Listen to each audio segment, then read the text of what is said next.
welcome to episode 102, as we dive deep into the century of The Media Beat with Maureen and Claire. It's going to be a doozy. First up, we've been promised some spectacular emojis, so you're going to have to stay tuned for that. Both Maureen and Claire have been teasing. Lord knows what they're going to be, but Claire's in a new place, so she's going to be making use of other props that maybe she's never used before. So very exciting about that. But we have loads of other stuff as well.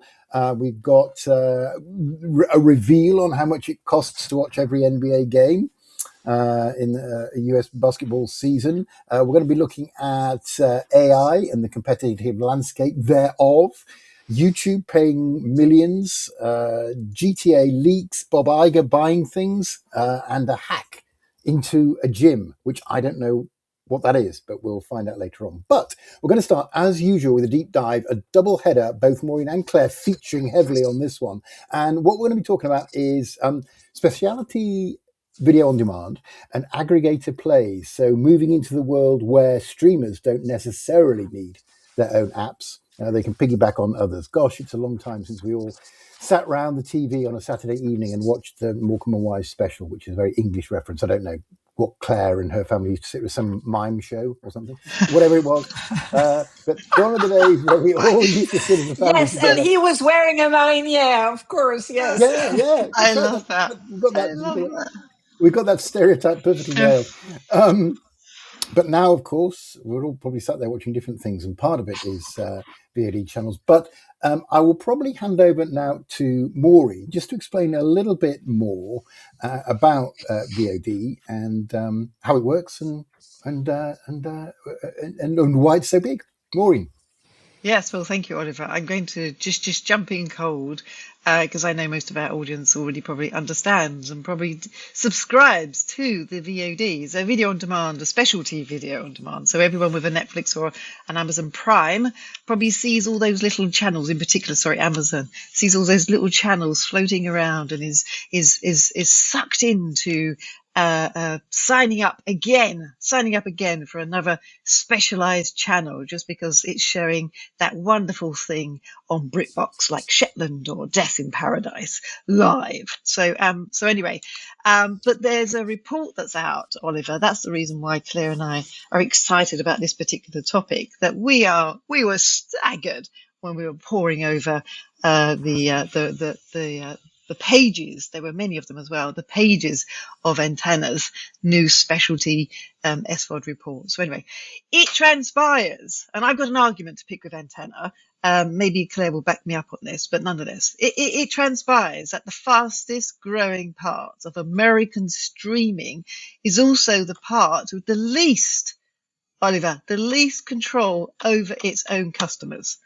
I mean, I'll let that sink in. So that is the finding, I think, that's sitting inside the Antenna's new report here. And it's not the finding that the report leads with. So anyway, I'm going to throw out some stats and then we can discuss whether or not my reading of this was accurate. So anyway, specialty VOD or SVOD, so subscription video on demand, means the service is built around one audience rather than for everybody. So as I mentioned, BritBox or Shudder, home of Creepshow and The Terror, or Crunchyroll, or Acorn, or Mubi. So some of the names that you would have seen. So anyway, Antenna tracks about 31 services. That's 42 million subscriptions in the US. And a staggering 14% year-on-year growth for specialty subscription video on demand compared to premium video on demand, which was only 6%, and in the market overall was about 7%. So that is the headline for me, and I want to argue that the headline is measuring the wrong thing. So if we look at what where the customers come from, so 67% was specialty gross additions. So you already have your Prime or your Amazon subscription. So 67% of specialty gross additions in the second quarter were billed through Amazon channels, and that's up 61%. The Roku channel is at 13%, up from about 7% since 2024. So most new specialty subscribers never went near the service's own sign-up page. I mean, that's staggering. They bought their subscription package inside somebody else's store on somebody else's bill. Then look at what happens to them. So specialty churn ran at 7% in June, according to the report, against 4% for premium. So 27% of new subscribers are still there after a year against 35% for premium. So 60% or so of everyone who's ever tried a specialty service has only ever tried one. So the category is not building durable, long-lasting relationships. In my view, it's renting shallow ones through 3 storefronts. Now, let's take 2 services the report calls its bright spots, because they make the point better than any percentage does. So Howdy, which was launched in August, was at $2.99 a month. That was ad-free, with a library of A Haunting in Venice, Ice Age, I'm throwing out all these different names, Kids in the Hall. It's all owned by Roku. Roku owns a storefront and the service. It opened up on Prime Video in March, and between April and June, it added 1.3 million signups to reach 3 million. The Wonder Project, which was launched in October, exclusively on Prime Video at $8.99, its hook was basically The House of David, the biblical drama. Wonder Project made for Amazon. Season 1 ran on Prime Video and pulled more than 40 million viewers. Season 2 went behind the Wonder Project paywall, only 2.2 million sign-ups since. So neither is an independent service, I think, winning on programming. One is a distributor selling its own service inside its own store, and the other is a studio using a hit it made for Amazon to sell a subscription inside Amazon. So we looked at the audience, and the demographics are 50% or so are over 55 years old. So the library tells you why. You've got Sleepless in Seattle, you've got 90s sitcom, you've got medical dramas, and at $3 on a bill you already have. So I think somehow, I don't know, the audience is buying niche subscriptions through one aggregated bill. Is the audience that spent 30 years buying niche channels through an aggregated bill? That is not unbundling from my perspective. And I think also one caveat, Antenna sells subscription measurement, and the panel is US only, excluding free tiers. So a report about aggregation that leaves bundles out of the count is describing part of the picture. And they also had to backtrack because Bet Plus began shutting down in July, and Antenna had to strip it out of their churn series entirely. So when 67% of your acquisition runs through one company, the question is not whether or not your show works. It's what your gross ads look like the quarter that Amazon reprices the deal. So I don't know, those stats, there was a lot of them there. I'm sure Claire will do the dutiful thing of really analysing what's really going on in layperson's speaks. But nonetheless, extraordinary report by an interesting company that is Antenna. But Claire, what did you think? I mean, as you say, really interesting report. And I think you picked up on the main theme, which is those specialty channels traded off control over their destiny, as it were, by controlling the billing, the relationship with the customers, etc., for a frictionless environment where they don't have to deal with any of this and they can focus on programming. I saw a few other things in this report, and I also did a little bit more research outside of the US to see whether those trends were the same elsewhere. So I'll pick some of them. First of all, it's really interesting. Although the report is on specialty VOD, and you've named a few. The interesting thing is this isn't a strategy that only specialty VOD services are putting forward. Some of the major, what we would call premium SVOD, so the non-specialized ones, so typically HBO Max, Disney, even Disney Plus, certainly Paramount and Peacock are starting to also look at what I would call over-the-top strategies where they don't need their own apps, where they just piggyback on somebody else's platform. Disney has their own app, but everybody else is thinking, you know what, it's quite expensive and technically complicated to manage those, those customer relationships, the billing, the figuring out what goes wrong when something does go wrong, the technical back end, etc. maybe we could just focus on the content and somebody else could manage this. Yes, we're losing that relationship, but does it matter if we have all the stats? Yes, we are, completely dependent on a relationship with a customer, and we'll come back to that because part of the problem is the concentration of the customers.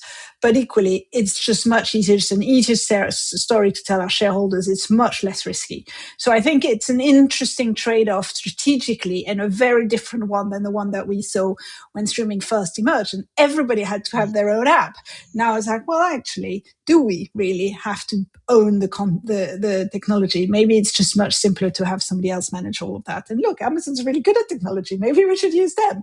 Now, it's a very clever strategy by Amazon, and they leaned very early on into this. They started doing those additional channels very early on in their history, and so this is how they've ended up with 2/3 of the market in the US, but also a very strong position in other countries like the UK, because they've offered a very strong position. But yes, it does mean that for these channels, if Amazon turns around and says we're doubling our fees, that's the end of the story for many of them. And so, it is also true that because of the low level of friction, you get a lot of drop off. So you get a lot of people signing up for the first month or the first week, which is always free, watching that movie that you absolutely wanted to see, and then subscribing immediately afterwards. So that, as you said yourself, the churn level is very, very high. But again, I think especially for those smaller, very specialized players like Hallmark, Howdy, etc., the trade-off between this and owning your technology platform is enormous, because I think people really underestimated what a heavy lift that was going to be, and that they're starting to realize that it's much easier to use somebody else's. Now, obviously, and you've said it, essentially, this entirely recreates cable. So, Amazon is the new Comcast, essentially, in the US. And in fact, your Amazon Prime bill, if you subscribe to 4 or 5 channels, is going to start looking very similar to your Comcast bill, perhaps not quite as high. And we'll go back to this when we talk about the NBA later. this whole beautiful unbundling, which was going to be a great deal for customers. Not so much anymore. You're still... you're still spending quite a lot of money and increasing amounts of money every month. And you are still dealing with one billing relationships, because as it turns out, that's what people want. And I think that's the other lesson here. I think a lot of people are realizing that consumers are getting fed up with the escalation of small bills every month, and that having one general bill that they can manage properly, they can say, I don't want my Amazon bill to be bigger than X, and so I'll cancel this one if I want to. That's a much easier decision-making process for them. Again, the friction is very low, and all of these things make it much easier. So I think we'll see a lot more of this. I did look a little bit at other markets.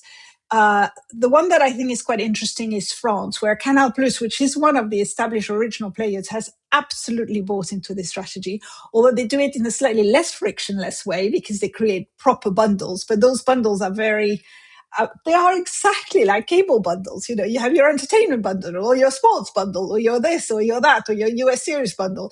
And you do this, and this is the way that most people in France will end up subscribing to those specialty channels, because it's just cleaner and easier. And they've already subscribed to Canal+ for years and years, so it's just the same bill with an additional line in it. Orange, which is the sort of incumbent cable operator, is also trying to do the same thing. They are not succeeding as well, because I think they've not got the technology platform.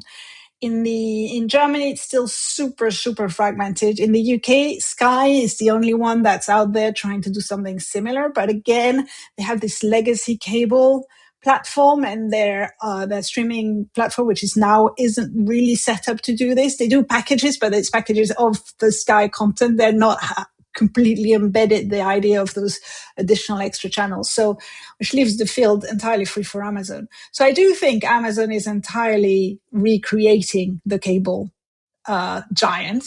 That they're doing this without the massive cable infrastructure investment. So well done, Amazon. And that they are gaining an enormous amount of power, which so far they haven't used for, to squeeze those smaller players out, but everything is always possible.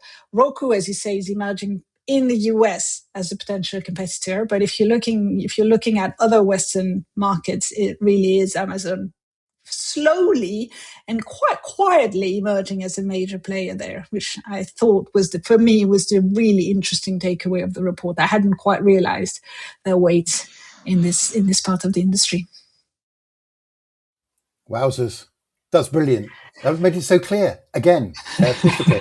The balance of business, isn't it? Division of labour versus risk of not owning the whole value chain, which is sort of how I summarise some of that. And aren't Amazon clever? And will they squeeze people to get more money out of them? Oh, I wonder. I mean, you could also argue that it happened completely by accident, which often the best strategic decisions do. I'm not sure. So, you'll never know, but it turned out that it was really good. Yeah, well, it feels like cloud computing when everyone was trying it, and then suddenly everybody's just AWS or obviously Microsoft. Yeah. And it's just like, that was really odd at the time. It was like, why is a bookshop selling its yes, exactly. IP Well, I content? think, and it turns out, everybody thinks technology is complicated. It's easy until you actually try to do it, and then you realize it's expensive and gets it breaks all the time, and Oh, I won't tell you about the project I'm working on at the moment. It's okay. Anyway, let's move on from digital management consultancy to more media matters. That was a brilliant deep dive. It's one of those things that I had a sort of peripheral knowledge of, and now I feel like I'm a semi-expert, intermediate, let's say. But as we digest the deep dive, let us move on to In the News.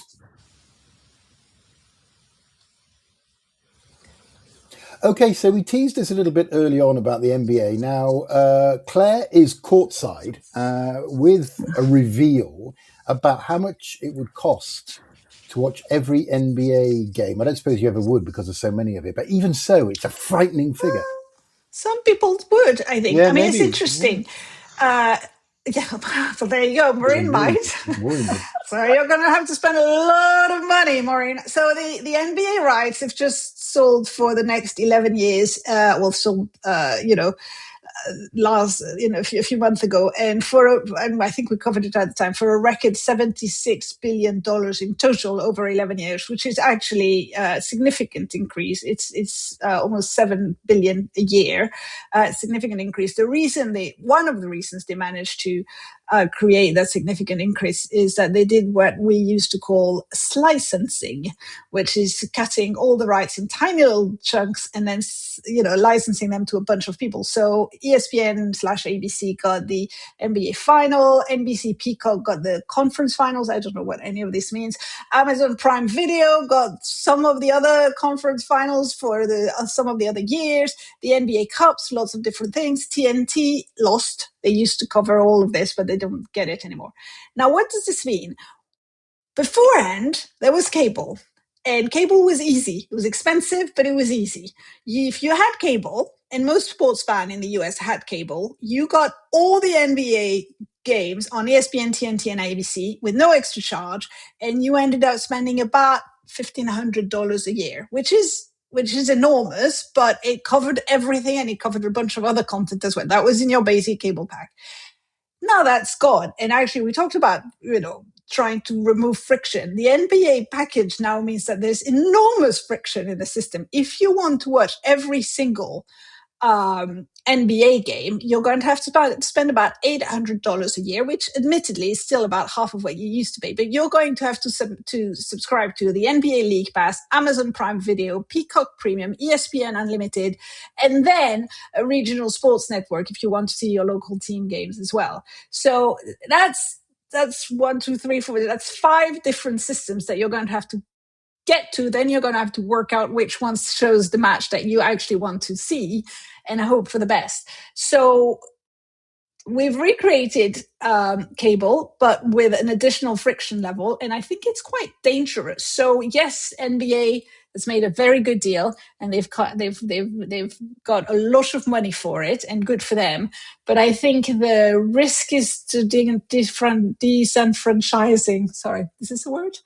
The fans who are going to suffer and end up paying the bill for something that's going to cause them a lot of very visible pain. Because again, the previous bill was very high, but it was almost painless in that it was integrated. It was a sunk cost. This is going to be very visible for them, that they have to subscribe to all these different packages.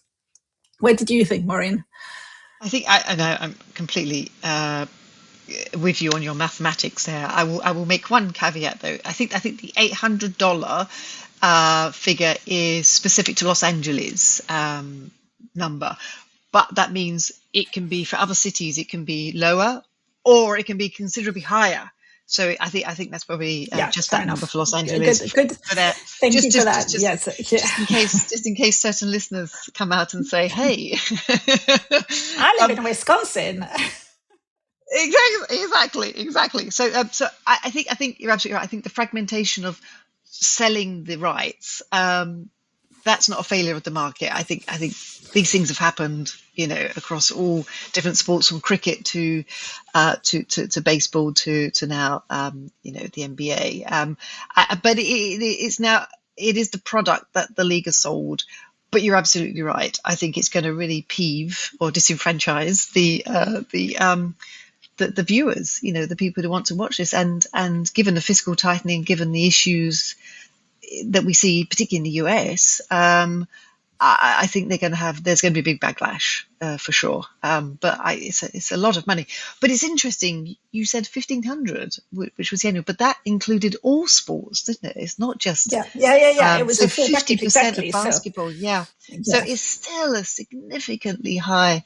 A lot of money. Very visible. It's a very visible cost, visible. And I think people underestimate the psychological importance of having these very visible bills every month when you are in a cost of living crisis. Yes, exactly.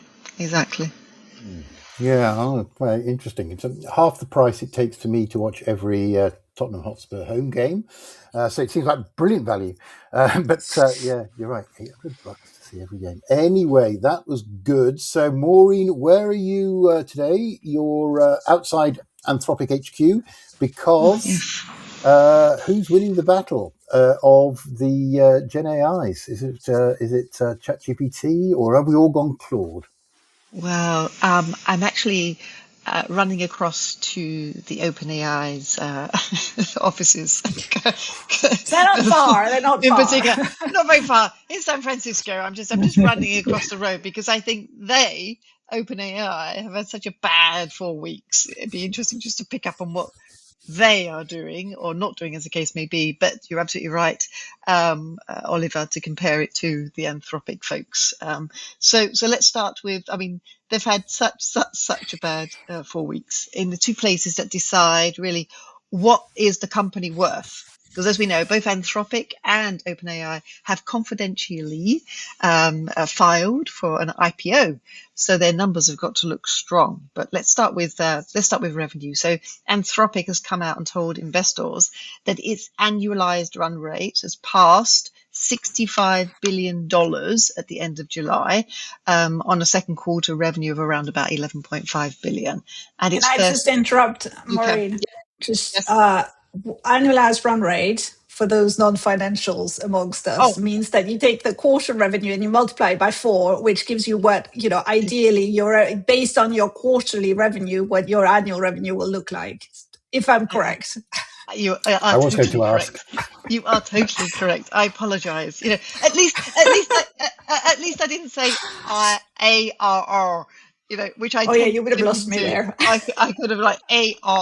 All right, but and it's sorry, and it's Anthropic's second quarter revenue number, the 11.5 billion, is its first positive adjusted operating income. The reason that they say adjusted, Claire, is that they throw in all sorts of exceptions. So whenever you hear adjusted operating income, you mean, really? Is that a real number? I'm not sure. And if you compare it to OpenAI's run rate, which is 40 billion, so 65 versus 40, according to an internal note from Greg Brockman, not the CEO.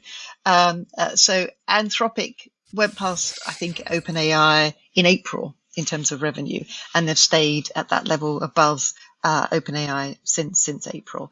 But more interestingly, we have to be really careful with these numbers and not get too excited, because Anthropic books revenue gross, which means you're counting the full end customer spend that arise through cloud resellers and others. OpenAI reports closer to net. These have taken out some of those costs of others selling their services. So the two figures are not measuring the same thing. So we have to be really quite careful about that. So anyway, quoting them side by side, you have to sort of really distinguish one from the other. But on the consumer side, then ChatGPT's share of AI assistant app users fell below 50% for the first time since springtime, landing closer to about 46%, and Gemini at a roughly around 28%. So it's creeping up. So ChatGPT, Oliver, yes, you're absolutely right, is still the largest by distance on absolute users, but it's no longer the default. So people are running to Gemini or Claude. And so for this industry, the second number is the one to watch. So every content licensing deal signed with OpenAI in the past 2 years was priced against that single dominant front door to AI, i.e. more users flocking to ChatGPT. So publishers also sort of negotiating, well, they thought they were negotiating with a monopoly. Now they're signing up because the supply now is an oligopoly. And that is basically two major players that they have to consider. And I don't know, that is probably a weaker position, not a stronger one. But anyway, so that's the news outside of OpenAI as I'm running between Anthropic Claude and my special, I know it's not Podmoji yet, but this is my Claude. Oh, lovely. Oh, that's very cute. Oh, very good. I've got lemon and lime. The lemon and lime. Yeah, it's my Claude. You get no I get no extra points for that. Oh, right. I feel like that's cheating. I wasn't ready for that. Exactly. I mean, I think you've summarized it. I did pick up on a few things. First of all, Gemini. Gemini was 5% a year ago and has gone up to 28% this year in terms of consumer use. And they've done this by plugging into all of the Google infrastructure for sure, but they've also done it by being completely free. Free image creation, free unlimited searches, etc. Whereas ChatGPT has tried to create a paid tier for their consumers. So that's an interesting conundrum for OpenAI, because in parallel, Claude is winning because of their enterprise contract. So, Gemini is winning. Claude doesn't have that many users compared to the others. There's 30 million users, sounds big, but it's not actually that big. OpenAI has 1.1 billion. But what they have are paying users. They are people who are comfortable, and they've done that by creating, a really solid enterprise product, including, if you've been in any meeting in the last 3 months, you've probably seen a Claude generated deck because everybody's using them now. They all look exactly the same, but they look quite good. So they've done so much to make the enterprise system solid, which OpenAI again have been sort of stuck in the middle between their enterprise solution push and their consumer play, and as a result have been not overtaken yet, but certainly there's some very strong competitors developing, and competitors that have established things like a real foothold in consumer products with Google, and a real solid foothold in enterprise products with Claude that OpenAI seems to have not quite done yet. And so there are those who wonder whether OpenAI is the Twitter of the AI world these days, that, at some point felt like a utility, but somehow got taken over by other systems. I don't think we're quite there yet. It's very early. I mean, things move so quickly in this world, but it's certainly an interesting signal. And as you say, Maureen, we've moved as much as when we were talking about specialty VODs, we were talking about, very much dominant position from Amazon. This isn't the case for OpenAI anymore. This is at least a three-headed play, and possibly more with, the Chinese players, etc., coming in as well. So very interesting. But thank you, Maureen, for explaining the difference in the revenue definition. I think those numbers get quoted at the top level and nobody really understands them. And it's really important to understand how they're calculated. It's not just the fluffy bits of the media world that we deal with. We deal with the hard numbers as well. And that's one of the things that makes us unique here. We do the creative, we do the business. We cover the lot. Thanks, Maureen. Thanks, Claire. That was interesting. golly, I'm a fan of Claude. I use it every day. It's unbelievable. I used to be a coder 40 years ago, and now I'm a coder again. Now there's someone else does it for me, and all I have to do is debug it.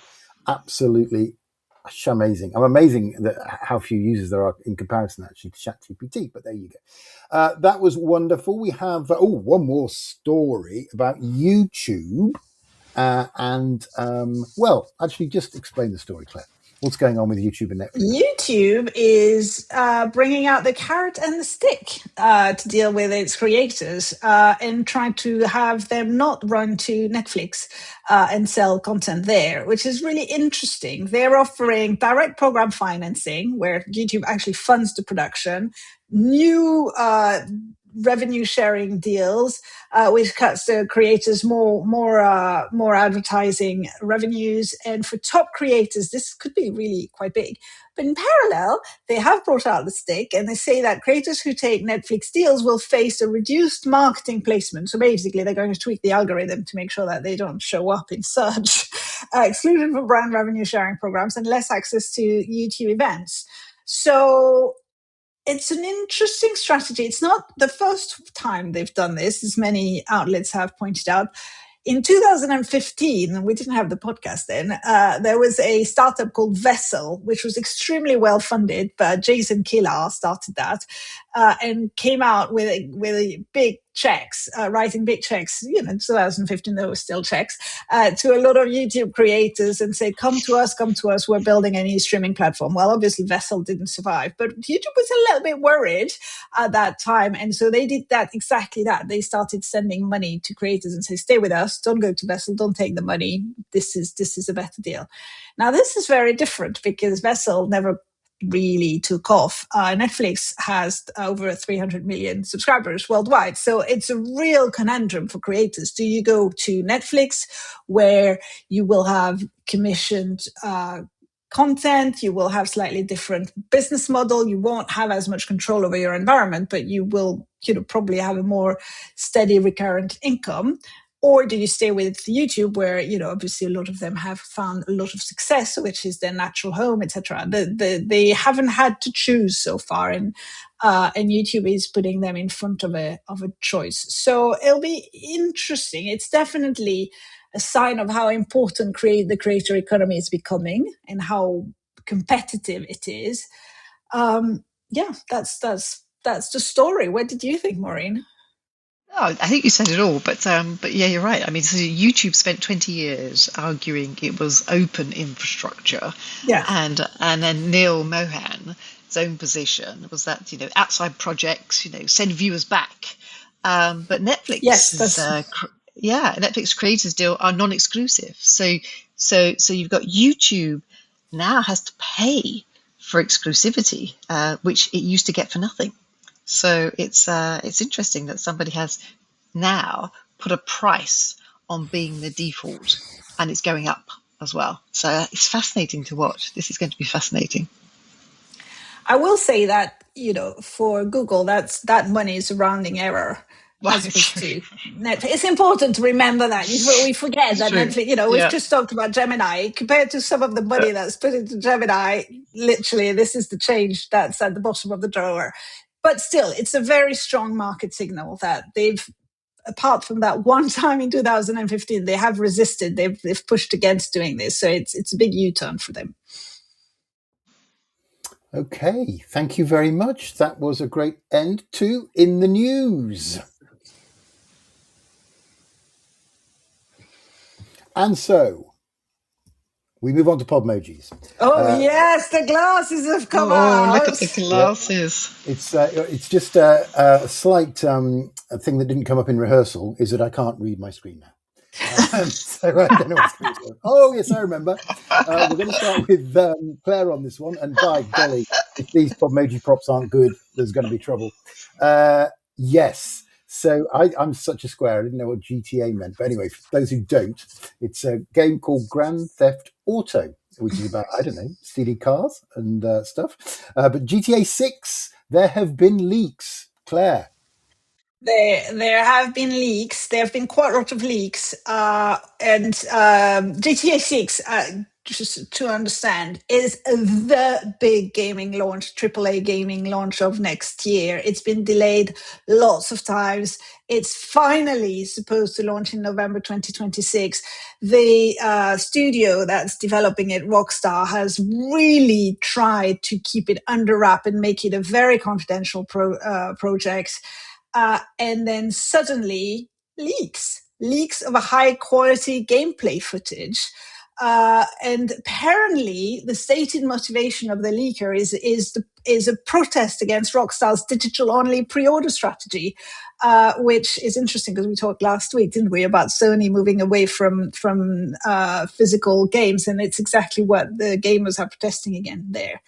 Now, the interesting thing about that is, first of all, when it happened, Take-Two, which is Rockstar Take-Two is the studio, lost $2 billion in market value when the leak happened, which is kind of crazy in terms of money, but they've actually recovered it entirely. And if you look back at it, this is obviously a real leak. I don't question it, but it's a pretty good marketing campaign as well, because suddenly GTA 6 that we've been waiting for, not we, but people have been waiting for forever, but I have sort of forgotten about because there's been lots of other things happening. It's suddenly back in the news everywhere. Everybody's talking about it because of the leak. So I would say it was quite good free marketing in the end, although perhaps the shareholders of Take-Two may not have felt like that during the few hours where it lost a lot of money. What did you think, Maura? Oh, sorry, Podmojis. Oh, my goodness, Podmojis. Okay.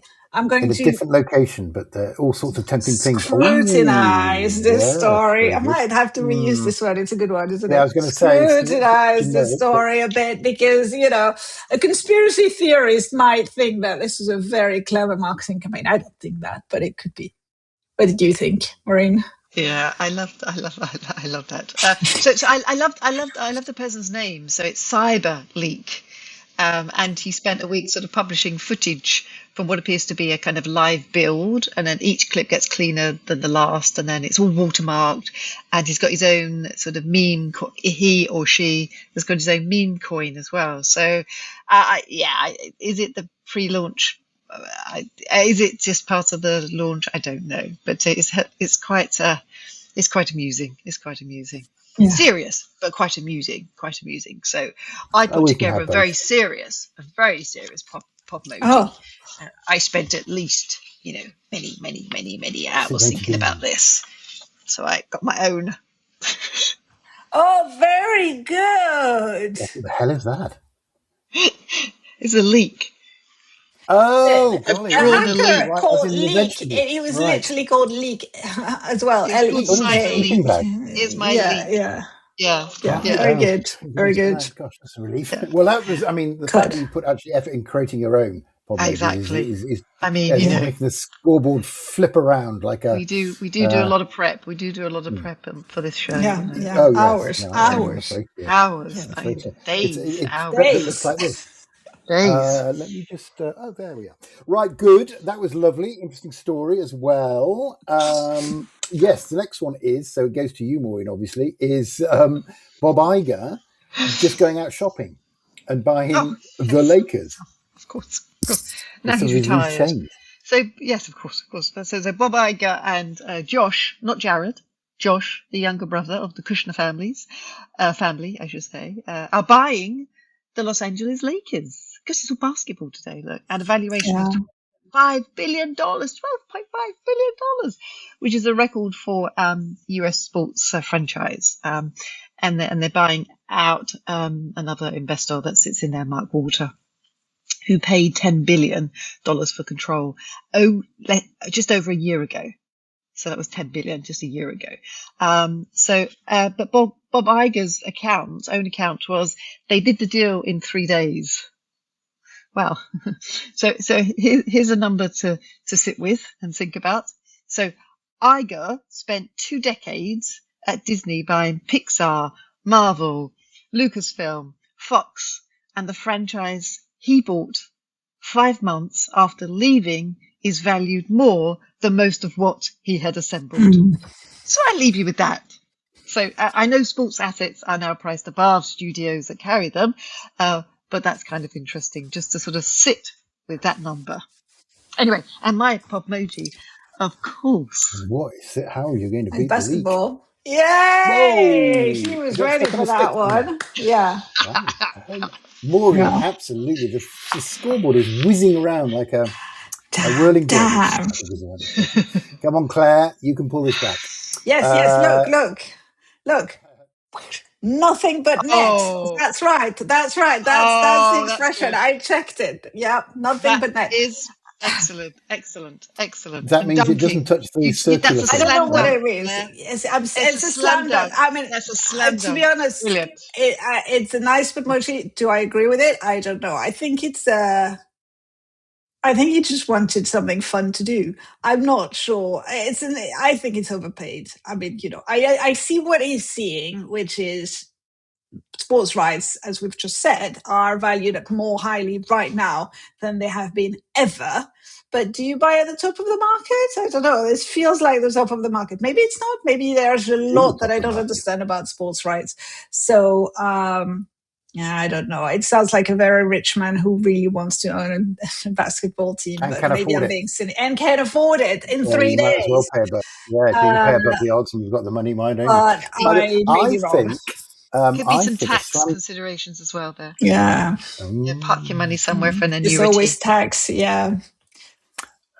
I think a slam dunk is where you jump up in the air and whack it down into the basket. And That's I think only net or nothing but Nothing net. but net. Nothing but net is where the ball doesn't touch the metal ring. So all it does is touch the net. Yeah. Is that right? I mean, I do think it's a very smooth narrative for Iger, his post-Disney narrative. It's a nice story. It's very, it makes him look good. But whether it's a good deal long-term, nobody cares because everybody will have forgotten in about 6 months' time. Yeah, and he hasn't had to borrow money to buy it. Let's go on then. So here's a curious story. Claire, I'm going to let you explain it. The headline is AI agent hacks into gym. By the way, a gymnasium, not a person called James. No, Jim. Yes, exactly. So this is what happened. This is a story in Australia. Andrew is the guy. Apparently has an AI assistant. That's something that you tend to build. Yeah. You build these things, don't you, Oliver? Yeah. So he used Claude and asked his AI assistant to book him into a popular gym class. You know, those gym classes that get overbooked. So you have to be there exactly when it opens to book it. So it just said, AI assistant, Claude, please book me into this class. Now, when the agent went in and couldn't find a space in the class, he hacked the gym, threw somebody else out of the class so that his client could get a space in the class. So he just removed another person and goes like, yeah, this one is cancelled. I'm now creating a class for him. To be fair, there seemed to have been a very limited cybersecurity in the gym's booking API, but on the other hand, why would you have high security on a gym's booking API in normal circumstances? So, and then when Andrew asked, apparently a nice guy, asked the AI agent to reverse this and say, no, I don't want the class, put this guy back in. It's not, it's not right. The agent said, bad news, I can't add them back. So this is described as Australia's first known autonomous AI cyber attack, which I think is hilarious. Also links quite well with our other sports stories. Do I have a Podmoji for this one? Actually, I do. It's like, sounds like you haven't prepared when you say things like that. But that's very, that's very good. It's a bit 2001 Space Odyssey, isn't it? It feels a bit like it's quite scary. The robots are definitely taking over here. I'm afraid you're going to have to do your spin class, Michael. That's good. That is great. Gosh, what a story. Maureen, what do you think? Yeah, well, you told it wonderfully, Claire. I guess I was thinking about the legal position, which actually is unsettled because neither the software cannot be liable. So responsibility sits somewhere between the user, the agent developer, the model provider, and the site with the flaw, because there's basically an issue with the security issue with the security. So Oh, The old O comes back. Yeah, repetition, but still or very good. but that's from or Oh, there's two. oh. Maureen is definitely going for victory. look at this one. You may have to. This may be the Okay. time where she wins. Well, I don't know, No. actually. Yeah. I haven't got out the scores yet. I'll do it in a sec. Yeah, that's weight Okay, training. that's good. Weight training. No, I think Claire's magnifying glass Well, let's trumps see. everything. It's, I'll bring it back. Anyone interested in the will AI take over? Look up the paperclip maximizer, the AI thought experiment that philosopher Nick Bostrom came up with. That's quite an interesting one. Yeah, I love that. Well, I suppose if you ask an AI to log me in, it's going to try all different kind of Always, things. I don't think that's exactly. scary. I think It's it's not just going to brilliant. stop until you've actually booked this frigging class. Yeah, well, that's the old paperclip Exactly. maximizer. Have a look at that. Nick Bostrom's thought experiment. So I'll add up the points. There's quite a lot for the magnifying glass. That did well. You get some points off for preempting, Maureen, I'm afraid. It's 102.5 points each. I declare a draw, actually. This week. So shake well done. I hands. think I think the game is the winner. I think As Podmojis is the always, winner. you're the winner, Oliver. Well, that's right. Yeah, a phrase I haven't heard since my form prize that I got in 1971. 50 pence. I got a 50 pence book token. So thank you so much. I think we're there. Goodness me, it's flown today. I loved the deep dive. I always like to be educated and entertained. Our remit very similar to the BBC's, set up in 1933. And it only remains for me to say thank you very much, Claire. Thank you very much, Oliver. Thank you, Maureen. Thank you, everyone. And thank you very much, Maureen. Yeah, thanks, Oliver and Claire and everybody out there. And more thought experiments, news, deep dives, and everything that you could possibly want from the media world next time. But until then, goodbye.